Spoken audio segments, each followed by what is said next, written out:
안녕하십니까. 7월 12일 월요일 영국의 소리방송 빅태현입니다. 오늘 뉴스의 제목을 말씀드리겠습니다. 첫째, 유로 2020 축구 결승전에서 이태리가 승리했습니다. 둘째, 교황은 북한을 방문하지 않을 것이라고 공식 발표했습니다. 셋째, 영국 외무성은 2020 인권과 민주주의 보고서를 발행했습니다. 첫 소식입니다. 유로 2020 축구 결승전에서 잉글랜드가 승부차기에서 졌습니다. 온 국민의 기대 속에 진행된 축구 경기에서 잉글랜드의 쇼우 선수가 첫 골을 넣어 전 국민을 흥분시켰습니다. 이어서 이태리 선수 보누치가 동점골을 넣어서 전후반 모두 끝나고 연장전과 승부차기에 들어갔습니다. 승부차기에서 3대2로 이태리가 최종 승리하였습니다. 두 번째 소식입니다. 교황은 북한을 방문하지 않을 것이라고 공식 발표했습니다. 한국 문재인은 지난달 오스트리아 방문 시 자신은 카톨릭 신자이며 교황이 북한을 방문해 줄 것을 부탁했다고 한국 언론에 말했고, 한국 언론에서는 마치 교황이 곧 방문할 것처럼 보도하면서 한국 국정원장이 이를 위해 유사한 정보를 내놓았었습니다. 박지원 국가정보원장은 전남 목포시 산정동 성당에서 열린 준대성전 지정 감사미사에 참석해 프란치스코 교황의 평양 방문을 추진 중이라고 밝혔습니다.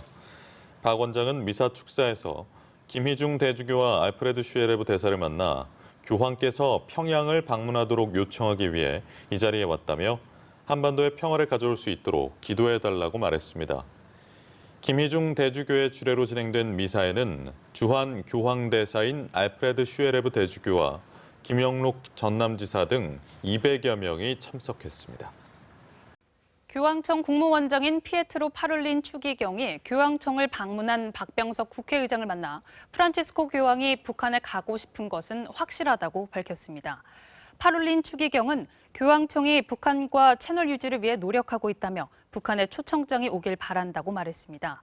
또 2018년 문재인 대통령이 바티칸 방문 당시 김정은 위원장의 교황 초청 의사를 구두로 전달했다면서 문 대통령의 말처럼 교황의 방북이 성사되기를 바란다고 말했습니다.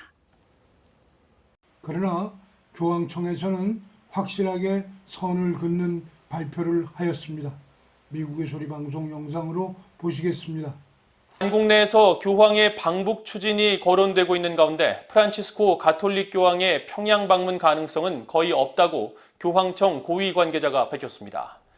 지난달 교황청 성직자 성장관에 임명된 유흥식 대주교는 8일 교황청 선교 담당 매체인 피데스 통신과의 인터뷰에서 교황의 방북 가능성은 거의 없다면서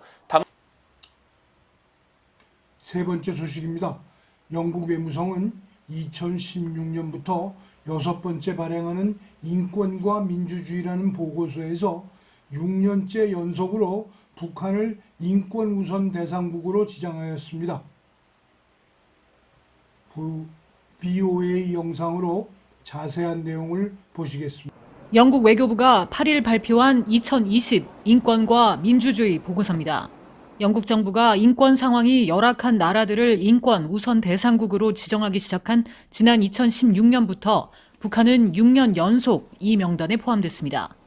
영국 외교부는 보고서를 통해 지난 한 해 동안 북한의 심각한 인권 상황이 전혀 개선되지 않았고 인권 침해는 광범위하고 체계적으로 자행되고 있으며 이에 대해 책임이 있는 자들이 여전히 처벌받지 않고 있다고 지적했습니다.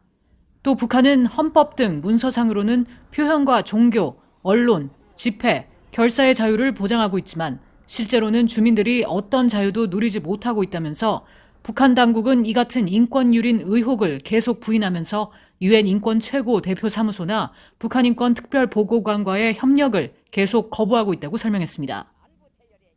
그러면서 북한 정권은 광범위하고 지속적인 인권 침해가 반인도 범죄에 해당할 수 있다는 지난 2014년 유엔 북한인권조사위원회 COI 최종 보고서 수용도 계속 거부하고 있다고 밝혔습니다. 보고서는 특히 지난해 신종 코로나 바이러스 감염증 대유행에 대응해 북한 당국이 실시한 이동 규제 조치가 국제사회의 지원 물품 배분에 심각한 영향을 미쳤다면서 북한의 엄격한 국경 통제와 이동 제한 조치는 북한 내 인도적 상황에도 악영향을 끼쳤음을 지적했습니다.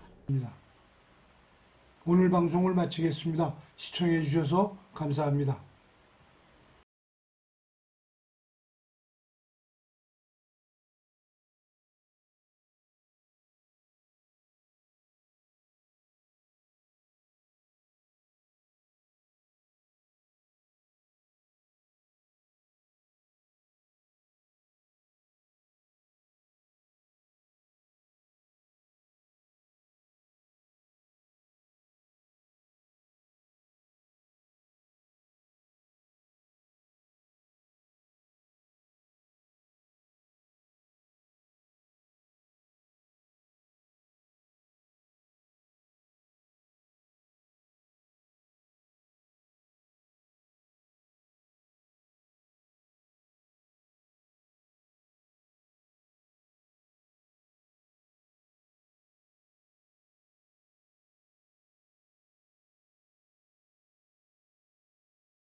올해